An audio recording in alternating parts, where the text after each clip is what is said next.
Hello అండి. So ఇవాళ morning 6కి లేచి చక్కగా స్నానం చేసి బ్రష్ చేసి రెడీ అయ్యాము. సో ఇవాళ స్పెషల్ ఏంటో తెలుసు కదా మీ అందరికీ. సో ఇవాళ తొలి ఏకాదశి. సో తొలి ఏకాదశి కాబట్టి పొద్దున్నే మమ్మీ లేచేసి చక్కగా ఇడ్లీ చట్నీ 2 చట్నీలు చేసేసి రెడీగా ఉంచిందనమాట. నేను అక్క ఇవాళ మార్నింగే లేచి చక్కగా ఇల్లంతా శుభ్రం చేసేసుకొని ఇల్లంతా ఊడ్చేసి ఇల్లంతా తుడిచేసి దేవుడి పటాలన్నింటినీ నీట్గా తుడిచి వాటికి పువ్వులు బొట్టులు పెట్టి చక్కగా వాటికి పూజించి మేమిద్దరం కలిసి మా ఫ్రెండ్స్తో గుడికి వెళ్ళామన్నమాట ఎర్లీ మార్నింగ్. సో గుడికి వెళ్ళి ఇటు తిరిగి రాగానే మమ్మీ ఇడ్లీ వాటిని అన్నిటినీ రెడీగా ఉంచి ప్లేట్లో వేసి మాకు ఇచ్చిందనమాట.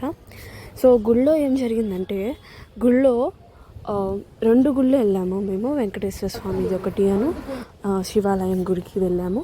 సో శివాలయం గుడిలో ఏంటంటే దేవుడు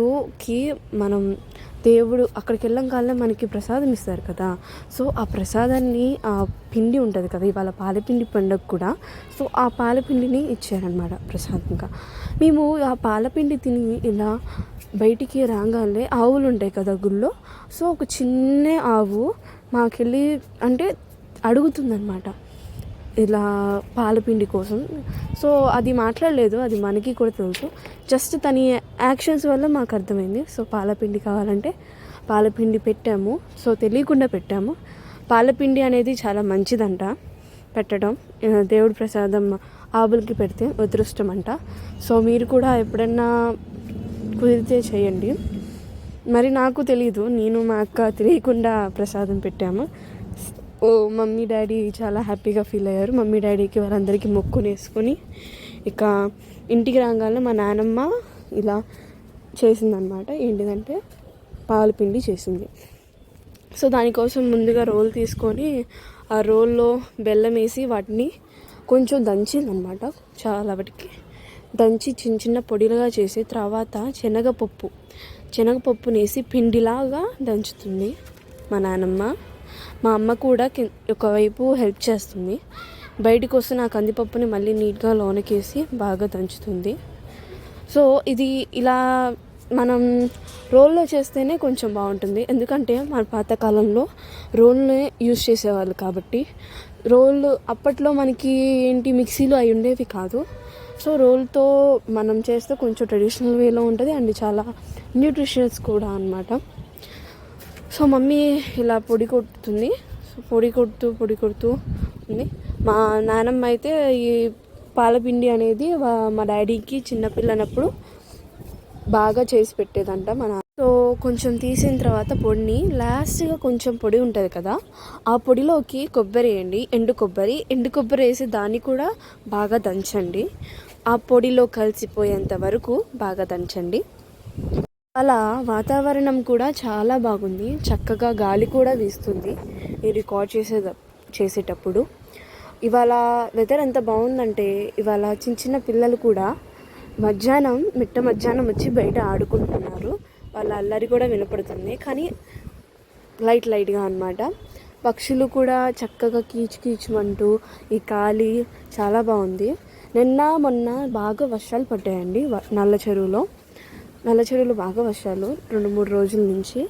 నల్ల చెరువు గుంటూరులో అన్నమాట బాగా వర్షాలు. సో ఇవాళ అయితే మరీ ఎండగా లేదు అలా అని చెప్పి మరీ క్లౌడీగా లేదు.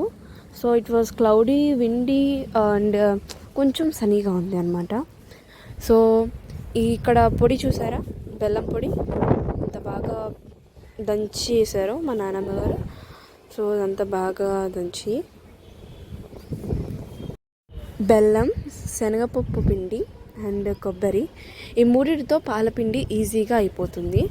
ఇది ఒక పండగ కాబట్టి మన హిందువులందరూ ఎక్కువగా ఈ పండగని న్యూ ఇయర్గా సెలబ్రేషన్ చేస్తారు. ఎందుకంటే ఈ రోజు నుంచే మన అన్ని పండుగలు స్టార్ట్ అవుతాయి.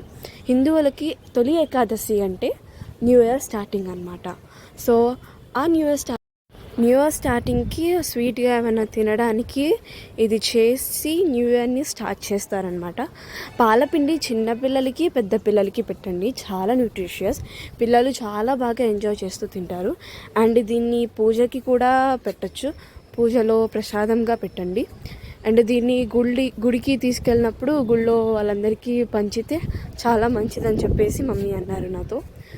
సో నాకు పెద్దగా ఇవన్నీ తెలీదు, ఎందుకంటే నేను నా స్టడీస్ విషయంలో చాలా బిజీగా ఉంటాను. కానీ మమ్మీ అయితే అలా కాదు కదా. మమ్మీ చిన్నప్పటి నుంచి వాళ్ళ నానమ్మలు వాళ్ళ అమ్మమ్మలు చెప్పిన వాళ్ళ ఫుడ్స్ అవన్నీ తిని వాళ్ళు ఇప్పుడు చాలా స్ట్రాంగ్గా ఉన్నారు.